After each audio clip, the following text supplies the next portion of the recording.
Guys, this is Manju Kumari and welcome to beginning for learning.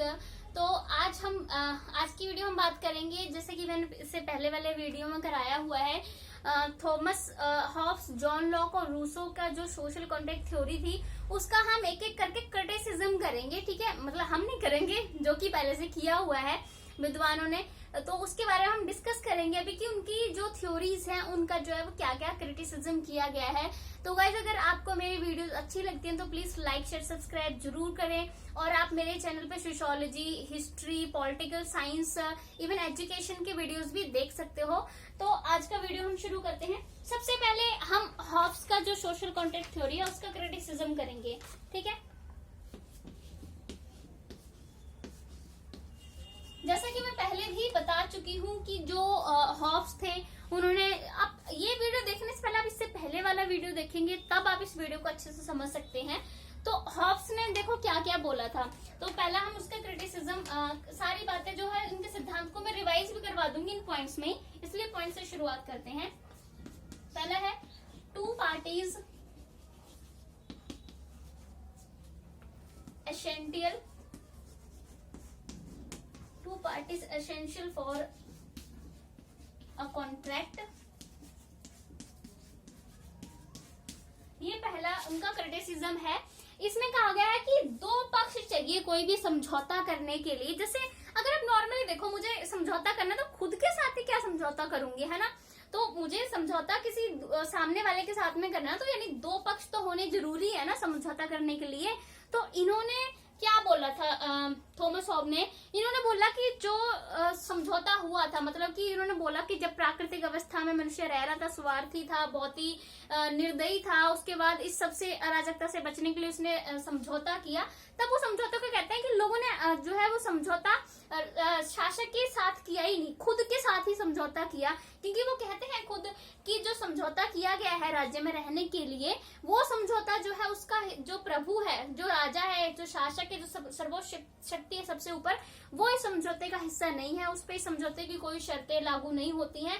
इस समझौते की शर्तें सिर्फ जो है वो जनता यानी जो लोग हैं उन पर ही लागू होती हैं। यानी वो कहते हैं कि समझौता लोगों ने खुद पे ही, खुद के बीच में ही किया, मतलब दो पक्ष उसमें हुए ही नहीं, सिर्फ जनता ने ही समझौता किया। ये दो पक्ष तो होने चाहिए था ना, एक जनता और एक शासक के बीच में समझौता होना था, जैसे कि जॉन लॉक ने किया है, उनका सही था। वो बताते हैं कि दो प्रकार के समझौते किए थे, एक में वो जनता और सरकार के बीच में समझौता भी होता है। लेकिन ये कहते हैं कि जो समझौता हुआ था राज्य में रहने के लिए, वो सिर्फ लोगों के अपने ही बीच में था। तो ये इसलिए इनका ये बहुत बड़ा क्रिटिसिज्म है कि समझौता करने के लिए दो पक्ष तो चाहिए ही थे ना।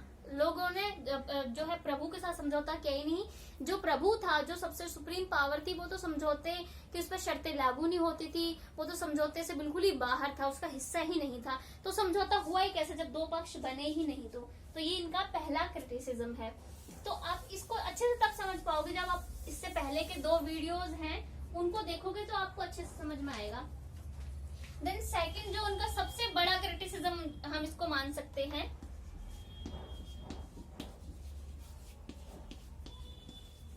Wrong view of human nature. यानी मनुष्य की प्रकृति के बारे में उन्होंने एक अलग ही और गलत दृष्टिकोण बनाया है। जो थॉमस हॉब है वो क्या कहते हैं, उन्होंने क्या बोला कि जब मनुष्य प्राकृतिक अवस्था में रह रहा था तो बहुत ही क्या था, वो स्वार्थी था। ठीक है, और बहुत मतलब कि निर्दयी भी कहते हैं वो उसे, कि गिद्धों की तरह एक दूसरे पे हमला करता है। ठीक है, बहुत ही निर्दयी है वो, उसमें किसी तरह की कोई कल्याण की भावना नहीं है, बस उसमें तेरे मेरे की भावना है। इस तरह के शब्द जो है वो कहते हैं मनुष्य की प्रकृति के बारे में। तो ये आप खुद भी सोच सकते हो कि ये उनका कहना जो है वो गलत है। क्योंकि पहली बात तो ये है कि सारे मनुष्य एक जैसे नहीं होते हैं। क्या आपको लगता है कि सारे मनुष्य ही इतने स्वार्थी, निर्दयी वगैरह होते हैं? नहीं ना, कुछ लोग अच्छे भी होते हैं सोसाइटी में, सारे ही तो गलत लोग नहीं होते हैं। दूसरी जो इनकी बात आती है वो कहते हैं कि इस तरह का मनुष्य है। बाकी ये भी बात है कि हर व्यक्ति एक जैसा नहीं है। ठीक है। और बाकी ये है कि जो सोसाइटी में है उसमें अलग अलग तरह के लोग पाए जाते हैं, कुछ अच्छे भी हैं, कुछ बुरे भी हैं। तो मनुष्य को पूरी तरह से जो है वो स्वार्थी मानना भी सही नहीं है, क्योंकि अगर मान ले हर कोई मनुष्य, मुझे पता है उसमें नेगेटिव साइड भी है, उसकी पॉजिटिव भी है। एक व्यक्ति की बात करते हैं वो पूरी तरह से सही नहीं हो सकता है, उसमें कुछ गलत आदतें भी होती हैं, वो स्वार्थी भी हो सकता है, क्योंकि हर व्यक्ति स्वार्थी है अपने आप को लेकर। हर व्यक्ति स्वार्थी है क्योंकि हर कोई चाहता है, सबसे पहले अपने बारे में सोचता है वो, ठीक है। तो इस तरह से तो हर एक व्यक्ति स्वार्थी है। तो हम जो है वो एक पूरी तरह से, अगर कोई हम सही व्यक्ति भी है ना, उसको पूरी तरह से हम सही नहीं कह सकते, क्योंकि उसके भी कुछ जो है वो नेगेटिव जो पॉइंट्स है वो होते ही हैं। तो इस प्रकार से जो है उनकी, जो उन्होंने बोला कि पूरी तरह से निर्दयी है, स्वार्थी है, मतलब गिद्धों की तरह एक दूसरे पर हमला कर रहा है, ऐसा नहीं है। अगर ऐसा होता तो आज जिस हम सोसाइटी में रह रहे हैं वहां तो रह ही नहीं पाते। अगर एक दूसरे पे ऐसे हमला ही कर रहे होते तो एक साथ तो रह ही नहीं पाते। लेकिन अभी भी तो रह रहे हैं, अभी कोरोना के टाइम में आप देख सकते हो कितने लोगों ने आगे मदद की है। तो इस चीज को मानना कि मनुष्य बिल्कुल ही स्वार्थी है, निर्दयी है, वो गलत रहेगा। तो इनका इसलिए इस चीज पे भी जो है वो क्रिटिसिज्म किया गया है। आपको पता ही है कि कितने लोग जो है मदद के लिए सामने आते हैं। अभी ये जो समय चल रहा है कोरोना का, इसमें तो और ज्यादा ही पता चला है कि कितने लोग जो है वो इस तरह से मदद के लिए सामने आए हैं। और मतलब ये शो करता है कि मनुष्य जाति, पूरी मनुष्य जाति या फिर एक जो व्यक्ति है उसके नेगेटिव पॉजिटिव पॉइंट भी होते हैं, पूरी तरह से गलत नहीं होता है। देन थर्ड पॉइंट है अनहिस्टोरिकल थ्योरी। अनहिस्टोरिकल थ्योरी क्यों कहा गया है? इन तीनों की थ्योरी को ही अनहिस्टोरिकल कहा गया है। इसका एक कारण ये है कि ये तीनों ही एक ऐसी कल्पना की बात करते हैं। कहते हैं कि मनुष्य राज्य से के बनने से पहले एक प्राकृतिक अवस्था में रहता था। तो आप पूरी हिस्ट्री को छान के देख सकते हो, पूरी हिस्ट्री में कोई भी ऐसी प्राकृतिक अवस्था की कोई सबूत नहीं मिलते हैं। प्राकृतिक अवस्था की कोई बात नहीं की गई है कि प्राकृतिक अवस्था जैसी कोई चीज थी। तो एक प्रकार से इन तीनों की जो प्राकृतिक अवस्था है ना, स्टेट ऑफ नेचर की बात करते हैं, उसको कल्पना माना जा सकता है, क्योंकि इतिहास में उसके कोई सबूत नहीं है, किसी विद्वान ने उसके बारे में कोई बात नहीं की है, ठीक है, कि ऐसा कोई प्राकृतिक अवस्था नाम की कोई चीज भी थी, ठीक है। जैसे ये हॉब्स कहते हैं कि प्राकृतिक अवस्था में रहता था मनुष्य और बहुत ही मतलब कि अराजकता फैली हुई थी, बहुत मतलब कि वहाँ कोई भी अपनापन नहीं था। तो इस तरह के कोई भी सबूत नहीं मिले हैं इस बात को साबित करने के लिए कि ऐसा कुछ भी था इतिहास में, प्राकृतिक अवस्था नाम की कोई चीज थी, ठीक है। तो इसलिए इसको अनहिस्टोरिकल जो है वो इस वजह से ही माना जाता है। तो ये इनका एक क्रिटिसिज्म है। देन आता है dangerous for human liberty.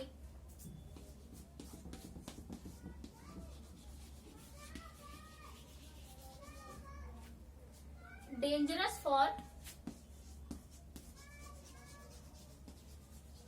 Human liberty मतलब मनुष्य की स्वतंत्रता के लिए ये एक खतरा है। कैसे? क्योंकि इन्होंने क्या बोला था कि जब मनुष्य ने राज्य बनाया और वो राज्य में रहने लगा, तब उसने क्या किया, सारी पावर जो है एक प्रभु को दे दी। जो है वो प्रभु इस समझौते का हिस्सा भी नहीं था, उस पर समझौते की जो है शर्तें भी लागू नहीं हो सकती थी और प्रभु का आप विरोध भी नहीं कर सकते थे। वो जो बोलेगा, जैसे आदेश देगा, आपको मानना पड़ेगा। आपको सिर्फ आत्मरक्षा का अधिकार प्राप्त, आपको किस तरह की स्वतंत्रता अधिकार प्राप्त होंगी वो भी प्रभु ही डिसाइड करे। यानी उसके पास असीमित शक्तियां जो है उन्होंने प्रदान की। तो ऐसे में मनुष्य को स्वतंत्रता कैसे मिलेगी, समानता स्वतंत्रता कैसे मिलेगी, उसे अधिकार कैसे मिलेंगे? इन्होंने तो इस चीज को पूरी तरह से ही इग्नोर किया था कि मतलब मनुष्य की स्वतंत्रता नाम जैसी कोई चीज उन्होंने रखी ही नहीं उस राज्य में। ये कहते हैं सारी पावर प्रभु को दे दी गई। तो मतलब जहां मनुष्य को स्वतंत्रता, समानता, अधिकार ना हो, वहां ऐसे राज्य में रहना तो पॉसिबल ही नहीं। और कहते हैं कि ऐसा राज्य बनाया मनुष्य ने खुद। तो ये इस चीज का जो है वो क्रिटिसिज्म किया जाता है, ठीक है। देन नेक्स्ट हमारे पास है डेमोक्रेटिक प्रिंसिपल अगेंस्ट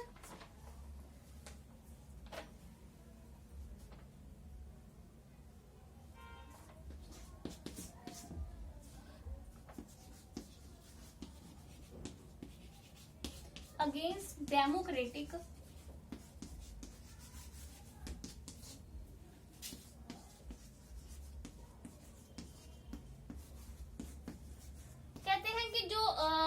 डेमोक्रेटिक यानी लोकतंत्र के जो सिद्धांत है उसके विरुद्ध है ये सिद्धांत इनका, जो सोशल कॉन्ट्रैक्ट हॉब्स का। और सही भी कहा जाता है, क्योंकि लोकतंत्र में क्या होता है कि इन्होंने पूरी तरह से ही राजतंत्र की ही बात की है उसमें कि सारी पावर जो है वो प्रभु के पास है। लोगों को किसी तरह की कोई अधिकार स्वतंत्रताएं वगैरह नहीं दी गई हैं। तो इस तरह की जिन्होंने बातें की है वो जो है वो एक लोकतंत्र को सपोर्ट जो है वो नहीं करती हैं, लोकतंत्र की बात नहीं करते हैं। ये खुले रूप से जो है एक स्ट्रॉन्ग राजतंत्र की बात करते हैं, जिसमें उन्होंने मनुष्यों की इस तरह की स्वतंत्रता, समानता, अधिकार जो है वो दिए ही नहीं है। देन नेक्स्ट हमारे पास आता है 6th, नो डिफरेंस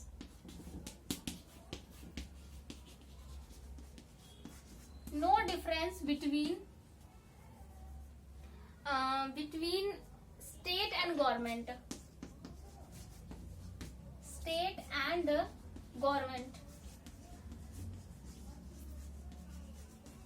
तो इन्होंने स्टेट और गवर्नमेंट के बीच में किस तरह का कोई अंतर जो है वो स्पष्ट नहीं किया है। और स्टेट और गवर्नमेंट जो है वो दो अलग चीज हैं, जिसमें जो एक गवर्नमेंट है हम उसको राज्य का एक तत्व मान सकते हैं, उसका हिस्सा मान सकते हैं, होती है, ठीक है, बट जो है वो एक गवर्नमेंट राज्य नहीं हो सकती है। तो उन्होंने इस चीज को कोई भी डिफरेंशिएशन करके नहीं बताया है, सिर्फ राज्य के बारे में बताया है और गवर्नमेंट की भी बात की है, बट कुछ बताया नहीं इन्होंने कि जो शासक है, जो गवर्नमेंट है, जो राज्य है, वो अलग अलग चीजें हैं। राज्य के पास जो है वो सॉवरेंटी होती है, प्रभु सत्ता होती है, गवर्नमेंट के पास वैसा कुछ नहीं होता है। तो उस चीज को भी इन्होंने सही से एक्सप्लेन नहीं किया है, उन दोनों के बीच में जो है अंतर नहीं बताया, मतलब क्लियरली कुछ भी नहीं कहा है। तो ये भी इनका एक क्रिटिसिज्म है। और सबसे बड़ा क्रिटिसिज्म है जो मैं भी लिखवाने जा रही हूँ, ये तो मतलब कि ऐसा है कि इन्होंने ऐसी काल्पनिक ही बात की है, बिल्कुल ही। हाउ अनसिविलाइज्ड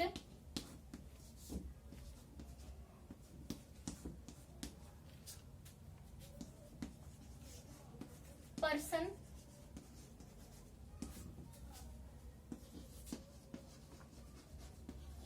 become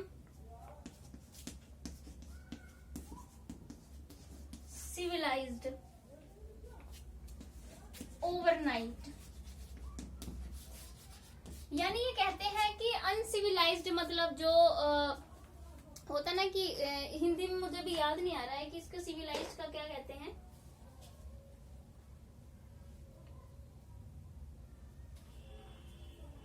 सभ्य कहते हैं, ठीक है। तो ये कहते हैं कि जो असभ्य था, अनसिविलाइज्ड पर्सन था, क्योंकि अनसिविलाइज्ड की बात करते हैं ना, कहते हैं कि ये तो असभ्य था, जिसमें स्वार्थीपन था, एक दूसरे से लड़ते झगड़ते, मारकर गिद्धों की तरह हमले कर रहे थे, बिल्कुल ही, है ना, मतलब कोई सहयोग की भावना नहीं। तो कहते हैं, तो वही वाली बात है, ये इन्होंने बताया कि असभ्य था मनुष्य पूरी तरह से जब वो प्राकृतिक अवस्था में रह रहा था। उसके बाद कहते हैं कि वो आपस में सामाजिक समझौता करता है और फिर उसके बाद राज्य में रहता है जहाँ शांतिपूर्वक आराम से रहता है। अब ये बताओ कि एकदम जो मनुष्य सभ्य ही नहीं है, वो एकदम एक रात में कैसे रातों रात जो है वो असभ्य मनुष्य जो है सभ्य बन जाएगा। ये कहते हैं प्राकृतिक अवस्था में इतने खूंखार तरीके से रह रहा था और राज्य में आया तो शांतिपूर्वक आराम से रहने लगा। तो एकदम ऐसे जो है वो रातों रात एक मनुष्य का जो है वो एकदम सभ्य बन जाना और पहले एकदम निर्दयी है, स्वार्थी, एकदम अच्छा इंसान बन जाना, ये तो संभव ही नहीं है। और इन्होंने इसी चीज को जो है सही से नहीं बताया। ये एकदम कहते हैं कि प्राकृतिक अवस्था में जैसे होता है ना कि दानव की तरह रह रहा था, फिर एक अच्छा इंसान बन गया एकदम।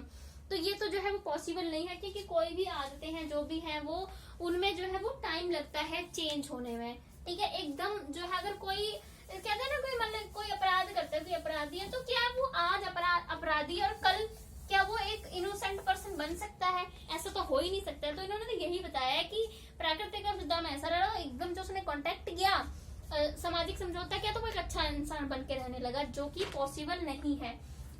देन 8th पॉइंट जिसपे इनके क्रिटिसिज्म होता है वो होता है राइट्स को लेकर, क्योंकि इन्होंने राइट्स को लेकर जो बात की है कि इन्होंने मनुष्य के राइट्स के बारे में बिल्कुल ही कोई उसको अधिकार ही नहीं दिया, सिर्फ एक अधिकार की बात करते हैं, वो है आत्मरक्षा।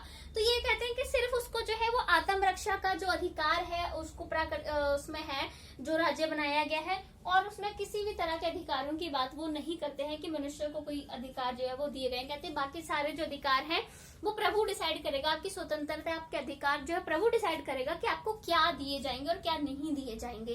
तो इस चीज पर जो है इनका क्रिटिसिज्म किया जाता है कि मनुष्य बिना अधिकारों के अपना विकास नहीं कर सकता है, और सिर्फ एक अधिकार जो भी सेल्फ डिफेंस का, उससे ही विकास नहीं किया जा सकता। तो ऐसे राज्य में मनुष्य किस तरह से अपना विकास जो है वो करेगा। तो इन पॉइंट्स पे जो है इनका क्रिटिसिज्म किया जाता है। अब हम लोग जॉन लॉक की क्रिटिसिज्म की बात करेंगे कि उनका किन किन पॉइंट्स पे जो है वो क्रिटिसिज्म किया गया है, उनकी उनका नहीं, उनकी जो सोशल कॉन्ट्रैक्ट थ्योरी है उसका जो है क्रिटिसिज्म किया गया है। तो लॉक का हम बात करने वाले हैं। तो इनका भी सबसे पहला वही है कि अनहिस्टोरिकल, अनैतिहासिक, कुछ इसको बोलेंगे पता नहीं हिंदी में, अऐतिहासिक शायद, अनहिस्टोरिकल थ्योरी।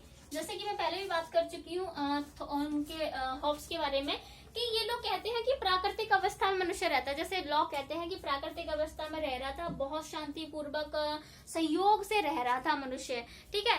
तो मतलब वो वाली बात है, कोई ऐतिहासिक सबूत नहीं मिलते हैं जहां मनुष्य जो है वो आराम से और एक प्राकृतिक अवस्था में रह रहा था, इसके कोई सबूत नहीं है, इसलिए अनहिस्टोरिकल थ्योरी है।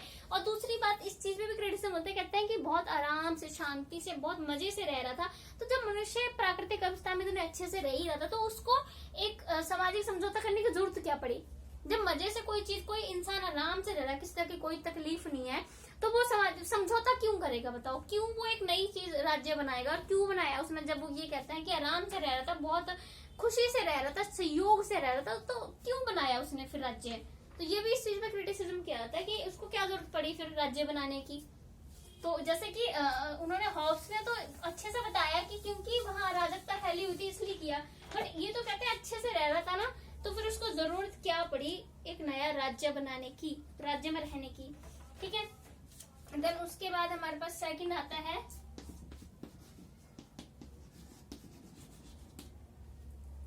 Rights are possible only in the state. जैसे कि मैंने आपको बताया था इनके उसमें इससे पहले वाले वीडियो में कि ये लोग ये कहते हैं जॉन लॉक कि मनुष्य को जो है वो जब प्राकृतिक अवस्था में रहता है तो 3 अधिकार प्राप्त थे, जीवन का, स्वतंत्रता का, ये मुख्य 3 अधिकारों की बात करते हैं वो, और संपत्ति का। तो कहते हैं कि वो प्राकृतिक अवस्था में बहुत शांति से आराम से रह रहा था, उसे ये 3 अधिकार भी प्राप्त थे। तो वही वाली बात है, अगर राज्य के बिना आप अधिकारों का प्रयोग कैसे कर सकते हो। आप जहां पर जो है वो किस तरह का कोई गवर्नमेंट नहीं है, कोई आपका भला करने वाला कोई नहीं है, जहां नियम रेगुलेशंस नहीं है, कोई कानून नहीं है, वहां अधिकारों का प्रयोग कैसे किया जा सकता है। मतलब एक जंगल में क्या, एक जंगल में जाके अपने अधिकारों का प्रयोग कर सकते हो, वहां अधिकारों को कोई मतलब ही नहीं रह जाता है ना। तो अधिकारों का मतलब, वैल्यू, सब कुछ एक राज्य में होती है। जैसे मेरा अधिकार है कि मतलब मुझे जॉब करने का अधिकार है, मैं कोई भी अपनी मर्जी से जॉब चूज कर सकती हूँ। जंगल में इस अधिकार का क्या मतलब रह जाएगा, ये तो सिर्फ राज्य में ही है ना, ये वाला मेरा अधिकार है ना। तो तभी कहते हैं ना, ये कहते हैं कि जब प्राकृतिक अवस्था में रह रहा, इन अधिकारों का प्रयोग कर रहा था। प्राकृतिक अवस्था में अधिकारों का प्रयोग कैसे कर सकता है, क्योंकि अधिकार तो सिर्फ एक राज्य में ही प्रयोग किया जा सकते हैं, उनका राज्य में ही महत्व है। तो इनका इस बात पे भी जो है वो क्रिटिसिज्म किया जाता है।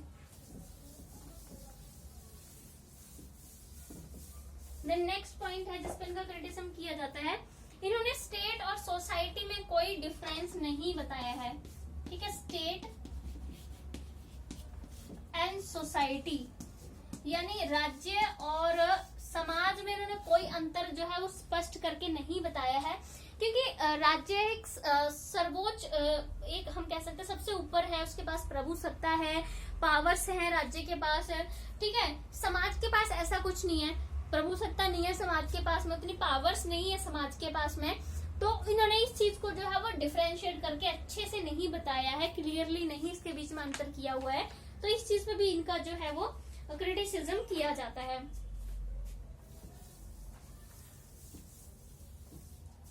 फिर उसके बाद आता है कि फोर्थ जिसपे इनका क्रिटिसिज्म किया जाता है, लीगल सॉवरेनिटी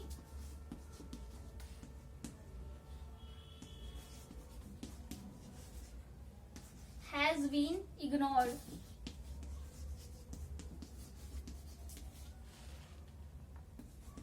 ये कहते हैं कि जो लीगल यानी कानूनी प्रभु सत्ता को जो है इग्नोर किया। इन्होंने राजनीतिक प्रभु सत्ता के बारे में तो बात की है, जिसमें कहते नहीं है गवर्नमेंट के साथ में समझौता किया गया है कि वो जो गवर्नमेंट है वो लोगों के अधिकारों की रक्षा करेगी, तब तक वो रहेगी, नहीं तो लोग उसके साथ समझौता तोड़ देंगे। तो यानी राजनीतिक जो प्रभुसत्ता उसकी बात तो करते हैं, लेकिन कानूनी प्रभुसत्ता की ये बात नहीं करते हैं कि कौन से कानून होंगे, कौन लागू करेगा, कौन क्या करेगा। मतलब उस तरह से सही से कानूनी जो सॉवरेंटी है उसके बारे में एक्सप्लेन नहीं करते हैं, सिर्फ ये राजनीतिक प्रभुसत्ता के बारे में डिटेल में बताते हैं। तो इसलिए भी इनका जो है वो क्रिटिसिज्म किया जाता है। देन उसके बाद 5th पॉइंट में जो इनका क्रिटिसिज्म होता है वो आता है क्रांति को लेकर, रेवोल्यूशन को लेकर।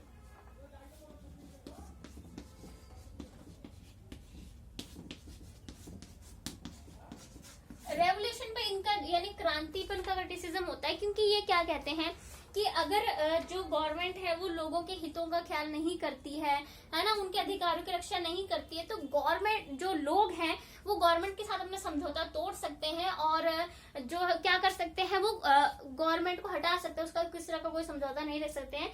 तो यहाँ पर क्रांति की भावना जागृत होती है कि एक गवर्नमेंट की तरफ बार बार की वो नहीं कुछ कर रही है तो सारी इकट्ठे हो जाओ, क्रांति करो। तो क्रांति की भावनाओं को बहुत इनकरेज करती है जो इनका सिद्धांत है, इसलिए जो है वो इस चीज का जो है उनकी उसका क्रिटिसिज्म किया जाता है कि क्रांति की भावनाओं को एनकरेज करती है। अब हम लोग करेंगे रूसो की जो थ्योरी है उसका क्रिटिसिज्म।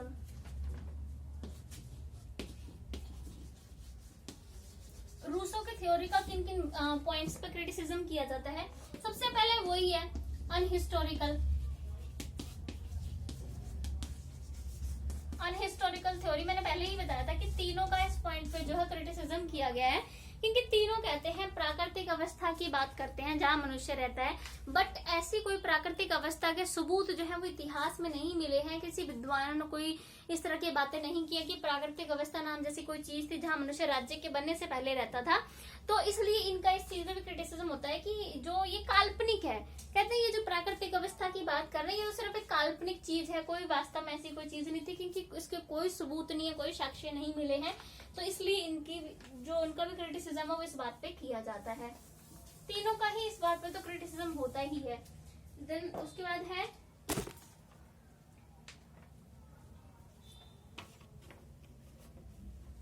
नेक्स्ट जो इनका इस बात पर क्रिटिसिज्म होता है वो है जनरल बिल को लेकर। जैसे कि मैंने बताया था आपको, सामूहिक इच्छा को लेकर जो है वो इनका क्रिटिसिज्म किया जाता है, क्योंकि ये क्लियरली मैंने पहले बता दिया था इनके बारे में बताते हुए, जो उनकी थ्योरी बता रही थी कि इन्होंने सामूहिक इच्छा को लेकर कुछ भी सही से नहीं बताया है कि एक्चुअली ये सामूहिक इच्छा क्या है, क्या कहना चाहते हैं। ठीक है, मतलब सामूहिक इच्छा का एग्जैक्टली मतलब क्या है। तो इस चीज लिए इनका भी इस चीज का जो है वो क्रिटिसिज्म किया जाता है, क्योंकि उन्होंने सही से एक्सप्लेन इसके बारे में नहीं किया है। उसके बाद एक और क्रिटिसिज्म था जो कि मैं पहले ही बता चुकी थी, वो था इनका इस चीज को क्रिटिसिज्म लेके था कि जो इंडिविजुअल है, जैसे ये सामूहिक इच्छा की बात करते हैं कि जो सब लोगों की इच्छा होगी वो लागू होगी, क्योंकि सबके कल्याण की बात करते हैं इस वाले थ्योरी में। बट ये बात यह है कि लोगों की अपनी पर्सनल, अपनी व्यक्तिगत इच्छाएं भी होती हैं, भावनाएं होती है, उनको पूरी तरह से इग्नोर किया गया है, उनको महत्व नहीं दिया गया है। ठीक है, और उसके बाद जो इनकी थ्योरी है वो हमेशा जो है मतलब कि इस तरह की बातें करती है कि जो मनुष्य था वो शांतिपूर्वक और आराम से रह रहा था। तो इनकी थ्योरी में इस चीज का क्रिटिसिज्म होता है कि जब वो आराम से रह ही रहा था प्राकृतिक अवस्था में, तो उसे समझौता करने की जरूरत क्या पड़ी, इसने समझौता किया क्यों। तो इसका ठोस कोई कारण ये नहीं बताते हैं, तो इसलिए इनका इस चीज पे भी क्रिटिसिज्म किया जाता है।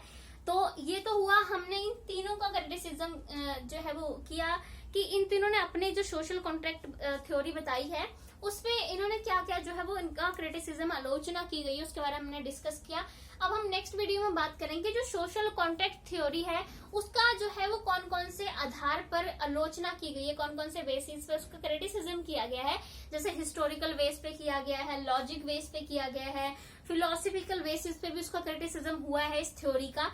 तो वो भी हम नेक्स्ट वीडियो में बात करेंगे, क्योंकि एक साथ में दोनों चीजों का क्रिटिसिज्म देखेंगे तो समझना आसान हो जाएगा। तो गाइज अगर आपको मेरा वीडियो अच्छा लगता है तो प्लीज लाइक शेयर सब्सक्राइब जरूर करें। Thank you so much guys.